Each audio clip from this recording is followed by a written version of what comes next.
کیا ہے کہ چھوٹے چھوٹے بچوں کو، معصوم بچوں کے اوپر بم برسا رہے، لیکن امت مسلمہ خاموش ہے، سب لوگ خاموش ہے، اور وہ ملک بہت ہی چھوٹا سا ہے، 90-95 لاکھ کی آبادی ہے، اتنی فوج بہت سے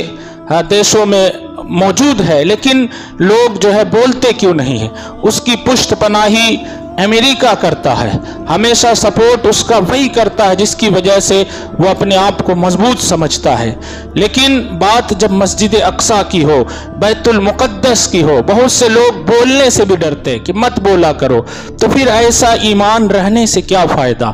آپ کے دل میں اگر ایمان ہے اور چھوٹے چھوٹے معصوم بچے اگر شہید ہو رہے ہیں، ان کے لیے اگر آپ آواز نہیں اٹھا سکتے ہو تو اس سے بہتر ہے کہ آپ بے جان رہو۔ یہ زندہ لاش کی طرح ہے کہ ایک کلمہ پڑھنے والا، محمد الرسول اللہ کا نعرہ لگانے والا شہید ہو رہا ہے، اور پوری دنیا کی جو سپر پاور اپنے آپ کو کہتے مسلمانوں کے دیش، وہ خاموش بیٹھے ہوئے جائز طریقے سے۔ ہم یہ نہیں کہتے کہ ناجائز طریقے سے، بلکہ جو حق ہے، جو حقوق ہے، جو ادھیکار ہے، اس کے حساب سے تو انہیں شانتی سے جینے کا ادھیکار ملنا چاہیے۔ آج بہت سے لوگ بولتے ہیں کہ ادھر سے حملہ کیا گیا، ادھر سے اٹیک کیا گیا، لیکن وہ لوگ اس وقت خاموش رہتے ہیں جب بغیر کسی وجہ کے اسرائیل فلسطینیوں کو، مسلمانوں کو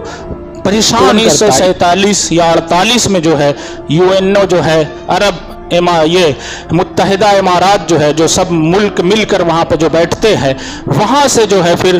ایک بل پاس کر کے لوگوں نے اسرائیل کو ایک ملک کا خطاب دے دیا، زبردستی دے دیا۔ فلسطین ہی میں وہ لوگ رہتے تھے، اور شروع میں ان کو زمین کتنا % ملی تھی؟ تھوڑا سا ملی تھی، تقریباً 33%۔ پھر دھیرے دھیرے دیکھیے آج کیا حال ہے ان کی، یہ لوگ 88% جگہ پہ قبضہ کر چکے ہیں، اور صرف 12% فلسطینی جس کا گھر ہے، یعنی آپ کے یہاں کوئی مہمان آیا، یا مہمان نہیں بلکہ کہیں سے مارا پھر آیا، کہیں سے پریشان تھا، آپ نے اس کو کہا چلو بھائی آپ تھوڑا سا برآمدے میں یا روم میں رہ لو جب تک آپ کی حالت خراب ہے، لیکن وہ مہمان کیا کرتا ہے کہ دھیرے دھیرے آپ ہی کو برآمدہ میں پہنچا دیتا اور پورے گھر میں اپنا قبضہ کر لیتا۔ وہی حال اس اسرائیل نے کیا ہے، اور اس کے باوجود پوری دنیا کہتی ہے کہ غلطی فلسطین کی ہے۔ غلطی فلسطین کی نہیں ہے، غلطی فلسطین کی یہ ہے کہ فلسطین کے لوگ مسلمان ہیں، بس یہی غلطی، بس بات یہی ہے۔ اگر وہ دوسرے مذہب کے ہوتے تو لوگ سب اس کا سپورٹ کرتے، لیکن اس کو لوگ دیکھ رہے ہیں کہ یہ مسلمان ہے، سنی صحیح العقیدہ ہے، اچھے مذہب پہ چلنے والے ہیں، تو وہ لوگ جنہوں نے مدد کی تھی آج وہی پریشان حال ہے۔ دنیا کو چاہیے کہ ان کے لیے مدد کرے جن کے پاس جیسی طاقت ہے، کیونکہ اللہ کے پیارے نبی صلی اللہ علیہ وسلم کا حکم ہے، یہ حکم ہے، ایسا نہیں کہ میں اپنی طرف سے بتا رہا ہوں، کہ اگر تم ظلم کو ہوتا دیکھو،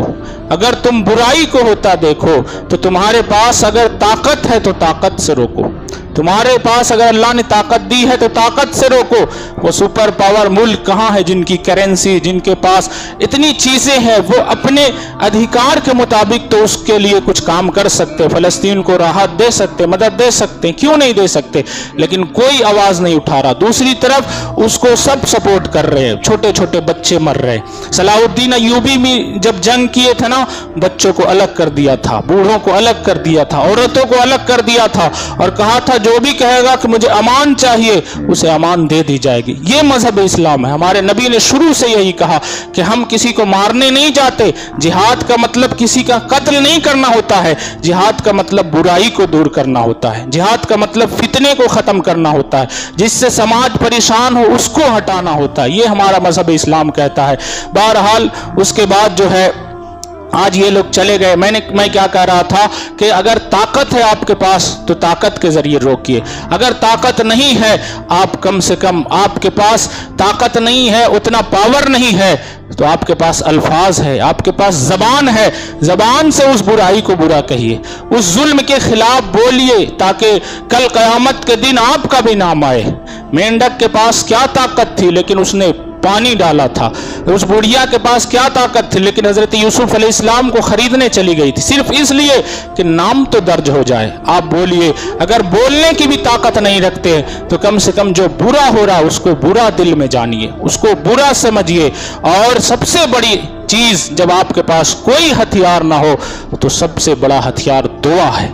سب سے بڑی طاقت دعا ہے، مومنوں کے لیے بہترین ہتھیار ہے دعا۔ تو ہم اگر کچھ نہیں کر سکتے تو کم سے کم ان کے لیے، ان چھوٹے چھوٹے معصوم بچوں کے لیے جو بیت المقدس کی دیواروں پر چڑھ کر یا محمد کی آواز لگا رہے ہیں، مسجد اقصیٰ آواز لگا رہی کہ محمد ایک بار پھر آ جاؤ نا، ان لوگوں نے کتنا بڑا ظلم کیا ہے، کس طریقے سے وہ بھوکے، ان کے ہاسپٹل کی لائٹ کاٹ دی گئی، ان کے کھانے کو روک دیا گیا، چھوٹے چھوٹے بچے معصوم تڑپ رہے ہیں۔ آپ لوگ دل سے دعا کریں۔ آج یوم دعا کا جو ہے نام دیا گیا ہے آج کے دن کو، اس لیے سارے لوگ، بچے، بوڑھے، عورتیں، جو بھی ہیں، ان کے لیے دعا کرے۔ ہو سکتا ہے کسی ایک کی دعا کو اللہ قبول فرما لے اور ان کے سر پہ جو